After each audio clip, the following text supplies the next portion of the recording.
கோட்டு திரைப்படம் தொடர்ந்து ஒரு பெரிய வசூல் எடுத்துகிட்டு இருக்கு. முக்கியமாக தமிழ்நாட்டில் ஒரு சரியான வசூலை தொடர்ந்து எடுத்துகிட்டு இருக்கு. நேற்று ஞாயிற்றுக்கிழமையுமே இந்த படம் ஒரு மிகப்பெரிய வசூல் எடுத்திருக்கு. ஸோ டோட்டலாக நேற்று 18வது நாள் எவ்வளோ வசூல், 18 நாள் டோட்டல் கலெக்ஷன் எவ்வளோ அப்படிங்கிறத பார்ப்போம். அப்புறம் லப்பர் பந்து ஆக்சுவலாக ஒரு பக்கம் துவம்சம் பண்ணிக்கிட்டு இருக்கு. இந்த 3 நாள் வசூலே பார்த்திங்க அப்படின்னா ஒரு பெரிய நம்பர் வந்திருக்கு. அப்புறம் கடைசி உலகப்போர் அதுவுமே தொடர்ந்து ஒரு நல்ல வசூல் வந்துட்டுருக்கு. இது இல்லாமல் கூட வந்த இந்த நந்தன், தோனிமா, அப்புறம் தோடர் ஜெகுவாரா இந்த மாதிரி படங்கள்லாம் எவ்வளோ வசூல் வந்திருக்கு அப்படிங்க பார்ப்போம். அப்புறம் ஸ்திரீ 2, சரிப்போதா சனிவாரம், அப்புறம் தும்பட் ரீ-ரிலீஸ், இன்னும் சில படங்கள், இந்த படங்களோட வசூல் நிலவரம்லாம் பார்ப்போம். இன்றைக்கி வந்து 8 இயர்ஸ் ஆஃப் ஆண்டவன் கட்டளை விஜய் சேதுபதி அவர்களோட படங்கள்லே ஒரு முக்கியமான ஒரு படம், சூப்பரான கண்டென்ட் ஓரியன்ட் ஃபில்மு. அந்த படத்தோட பட்ஜெட் என்ன, வசூல் என்ன, ஷேர் என்ன அப்படிங்கிறத பார்ப்போம். வாங்க வீடியோக்குள்ளே போகலாம்.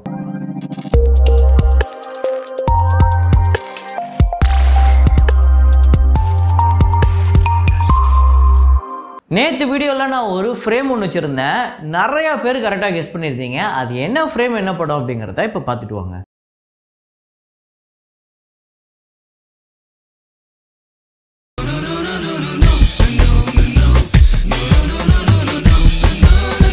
ஆமாங்க, முதல்வன் தான். முதல்வன் படத்தில் வந்து ஷக்கலக்கா பேபி அப்படிங்கிற ஒரு சாங்கு, அந்த பாட்டில் வந்து நோ அப்படிங்கிறது தொடர்ந்து நிறையா இடத்துல வரும். அதில் அவங்க நோன்னு அந்த குரூப்பாக இருக்க ஆண்கள்லாம் சொல்லும்போது அப்போ எல்லோரும் அந்த கேப் போட்டிருப்பாங்க. அதுதான் ஃப்ரேமாக வச்சுருந்தா. அதை கரெக்டாக கெஸ் பண்ண முதல் 5 பேர் முகமது ஆதில், ஸ்ரீ பிரவீன், குருதேவன் ஸ்ரீனிவாசன், சுதாகர், அப்புறம் சுப்பு ஐஎன்ஜிஏ. இந்த 5 பேர் தான் முதல்ல கரெக்டாக கெஸ் பண்ணியிருக்காங்க.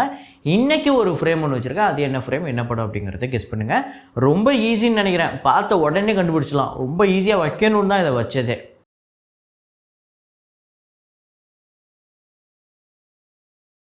த டிரான்ஸ்ஃபார்மர்ஸ் 1 அப்படிங்கிற ஹாலிவுட் திரைப்படத்தோட Day 3 கலெக்ஷன் இந்தியாவில் வந்து 1,25,00,000, வேர்ல்டு வைடு $27.9 மில்லியன்.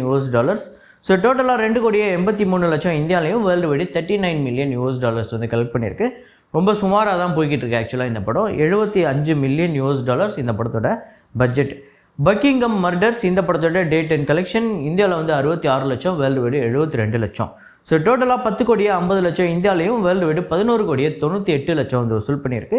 40 கோடி இந்த படத்தோட பட்ஜெட். ஒரு தோல்வி படமாக தான் அமையுது இந்த படம். தும்பட் இந்த படத்தோட Day 10 கலெக்ஷன் ரீ-ரிலீஸ் திரைப்படம். இது 2,90,00,000 நேற்று 10வது நாள். அப்புறம் டோட்டலாக இது வரையும் 22,22,00,000 வந்து வசூல் பண்ணியிருக்கு. ஸோ ஒரு பெரிய வசூலை தொடர்ந்து எடுத்துக்கிட்டு இருக்கு. ஒரு மிகப்பெரிய சாதனையும் ஒரு பக்கம் படைச்சிக்கிட்டு இருக்கு. என்னென்னா, நான் கேள்விப்பட்ட வரையும் ஒரு படம் ஒரிஜினல் ரிலீஸ் கலெக்ஷனை விட ரீ-ரிலீஸில் பெரிய அளவுக்கு வசூல் எடுத்துக்கிட்டு இருக்கு. அப்புறம் ஒரிஜினல் ரிலீஸில் அந்த படம் ஃப்ளாப்பு, அதுக்கப்புறம் ஓடிடியில் பெரிய ஹிட் ஆகி எல்லாராலையும் இந்த படம் வந்து பேசப்பட்டு இப்போ ரீ-ரிலீஸ் ஆகும்போது பெரிய வசூல் எடுத்துக்கிட்டு இருக்கு. அதுலேயுமே இந்த படம் ஒரு பெரிய சம்பவம். ஸ்திரீ 2 39வது நாள் வசூல் இந்தியாவில் வந்து 5,95,00,000, வேர்ல்டு வைடு 6,35,00,000.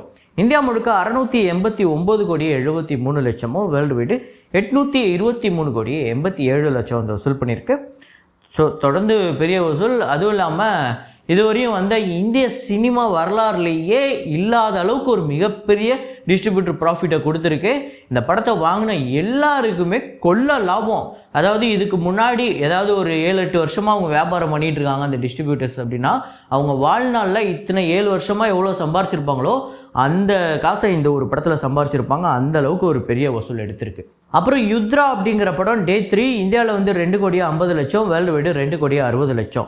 ஸோ டோட்டலாக இந்தியா முழுக்க 9,18,00,000, வேர்ல்டு வைடு 9,75,00,000 வந்து வசூல் பண்ணியிருக்கு. 40 கோடி இந்த படத்தோட பட்ஜெட். கண்டிப்பாக 50 கோடி வந்தால் தான் இந்த படம் வெற்றி படமாக அமையும். ஸோ சண்டே வரையும் ஒரு 10 கோடி கூட இந்த படம் வரல. மேபி மண்டே டியூஸ்டேலாம் எப்படி பர்ஃபார்ம் பண்ணுதுன்னு பார்ப்போம். கஹான் சுர் கஹான் கதம் அப்படிங்கிற ஹிந்தி திரைப்படம் 73,00,000 இந்தியாவில் 3வது நாள், வேர்ல்டு வைடு 76,00,000. ஸோ டோட்டலாக 2,54,00,000 வந்து வசூல் பண்ணியிருக்கு. ரொம்ப மோசமான பர்ஃபார்மன்ஸ் இந்த படம். அப்புறம் மத்து வடலரா அப்படிங்கிற தெலுங்கு படம் மத்து வடலரா 2 Day 10 ஆந்திரா தெலுங்கானாவில் 1,70,00,000, வேர்ல்டு வைடு 2,20,00,000.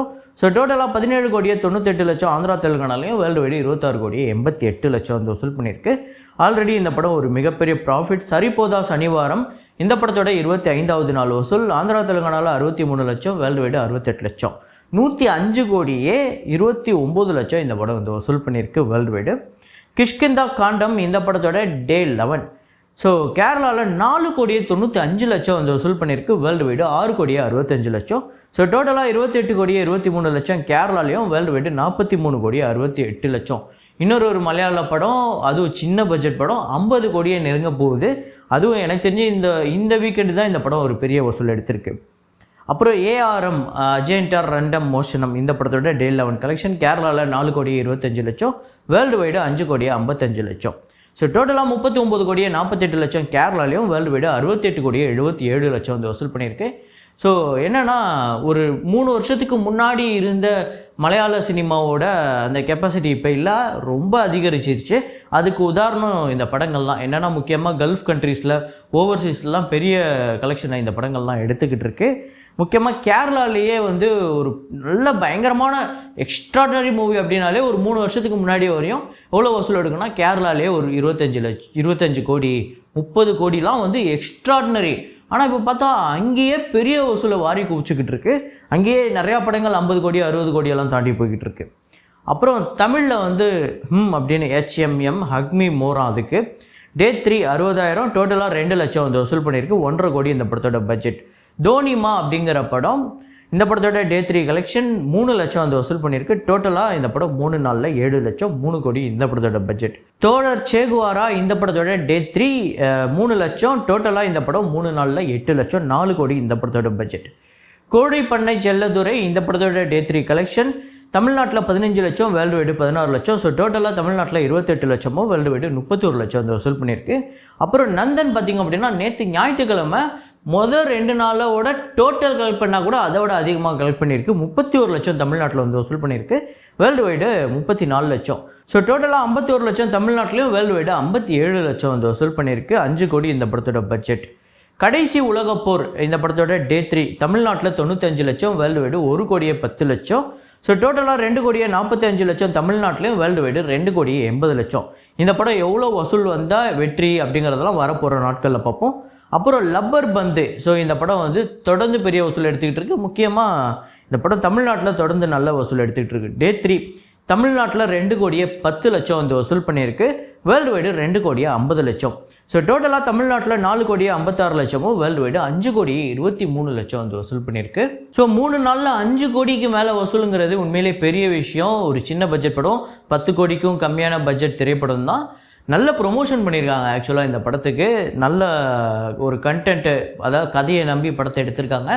2 பேருமே சூப்பராக பர்ஃபார்ம் பண்ணியிருக்காங்க. ஹரிஷ் கல்யாண், அப்புறம் நம்ம அட்டகத்தி தினேஷ் கேரக்டர் இந்த படத்தில் செம்மையாக எழுதியிருக்காங்க. அவ்வளோ சூப்பராக இருக்குது, எக்ஸ்ட்ராடனரியாக வந்திருக்கு. நீங்கள் படம் பார்க்கல அப்படின்னா நம்பி உங்கள் ஃபேமிலியோடு போகலாம். அவ்வளோ சூப்பராக ஒர்க் அவுட் ஆகிருக்கு, அவ்வளோ சூப்பராக என்ஜாய் பண்ணலாம் நீங்கள். ஸோ அப்புறம் கோட்டு திரைப்படத்தோட 18வது நாள் வசூல் தமிழ்நாட்டில் 4 கோடியே 88 லட்சம் வந்து வசூல் பண்ணியிருக்கு. ஆந்திரா தெலுங்கானாவில் 7 லட்சம், கர்நாடகாவில் 20 லட்சம், கேரளாவில் 5 லட்சம், ஓவர்சீஸில் 1 கோடி, ரெஸ்ட் ஆஃப் இந்தியாவில் 50 லட்சம், வேர்ல்டு வைடு 6 கோடியே 70 லட்சம் வந்து வசூல் பண்ணியிருக்கு. 18வது நாள் இந்த படம் வந்து 6 கோடியே 70 லட்சங்கிறது பெரிய விஷயம். தமிழ்நாட்டில் முக்கியமாக கிட்டத்தட்ட 5 கோடி கிட்ட வந்து வசூல் பண்ணியிருக்கு. அப்புறம் டோட்டலாக தமிழ்நாட்டில் 209 கோடியே 96 லட்சம், ஆந்திரா தெலுங்கானாவில் 15 கோடியே 35 லட்சம், கர்நாடகாவில் இந்த படம் 28 கோடியே 66 லட்சம், கேரளாவில் 13 கோடியே 69 லட்சம், ரெஸ்ட் ஆஃப் இந்தியாவில் 24 கோடியே 40 லட்சம், ஓவர்சீஸில் 154 கோடியே 73 லட்சம், வேர்ல்டு வைடு 446 கோடியே 79 லட்சம் இந்த படம் வந்து வசூல் பண்ணியிருக்கு. கோட்டு திரைப்படம் 18 நாளில். ஸோ ஆக்சுவலாக தமிழ்நாட்டில் அவங்க ஒரு கணக்கு எதிர்பார்த்தாங்க அப்படின்னு ரீசெண்டாக சில தகவல்லாம் வந்தது. ஒரு 210 220ன்னு கிட்டத்தட்ட அது நெருங்கிடுச்சு. 220 கிட்ட வந்துடும் தான் நான் நினைக்கிறேன்.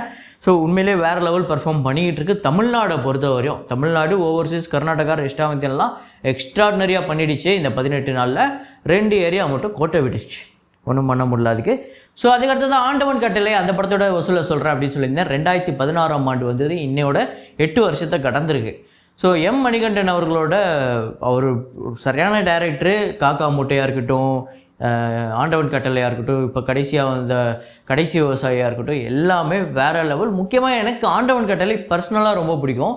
ஏன் அப்படின்னு கேட்டிங்கன்னா, இப்போ ஆண்டவன் கட்டளையை பொறுத்தவரையும் பெரிய அளவில் அப்படியே பிரம்மாண்டம் அப்படின்னா கண்டிப்பாக அந்த படத்தில் நடிக்கக்கூடிய அந்த நடிகர்கள், அப்புறம் அதில் இருக்கக்கூடிய வசனங்கள், முக்கியமாக திரைக்கதை, இதுதான் பிரம்மாண்டம். அதுதான் அந்த படத்தோட பிரம்மாண்டம் நான் நினைக்கிறேன். இந்த படத்தில் முக்கியமாக அந்த வீடு தேடுற ஒரு சீன் இருக்கும், அதெல்லாம் வேறு லெவல். எனக்கு ரொம்ப பிடிக்கும். ஏன்னா நான் அந்த மாதிரி நிறைய வீடு தேடி அந்த மாதிரி வீடு கொடுக்க மாட்டேன்னு சொல்லியிருக்காங்க. அவ்வளோ சட்டம் போடுவாங்க.